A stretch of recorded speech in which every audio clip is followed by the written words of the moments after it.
say a little bit about the term continental philosophy. Now, in a sense, the term continental philosophy is a weird one because it actually just refers to the European continent. So it doesn't refer to a particular school of philosophy, but rather just to philosophers who are writing in Europe, mostly in the 19th and 20th centuries. However, it has started to get used to describe philosophers who are writing outside of Europe. So for instance, I am often considered a continental philosopher, even though I'm American.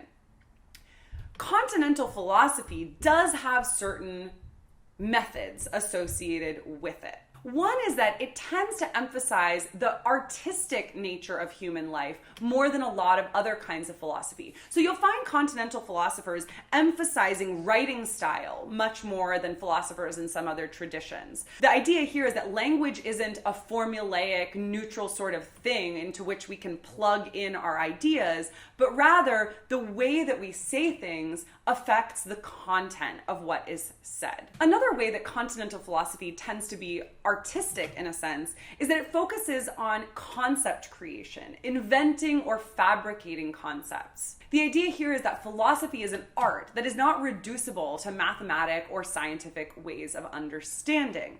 Philosophy enables us to come up with terms, ideas, and the like that help us to understand and make sense of our world. For more on this, check out the podcast I've included in this week's course content.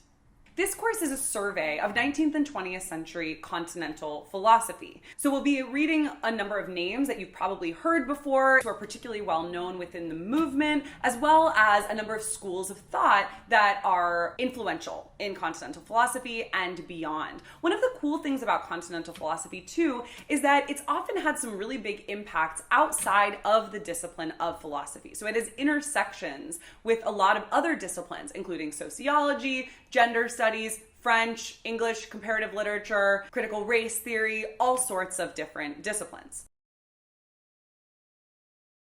Continental philosophers in Europe in the 19th and 20th centuries start to question what can be trusted.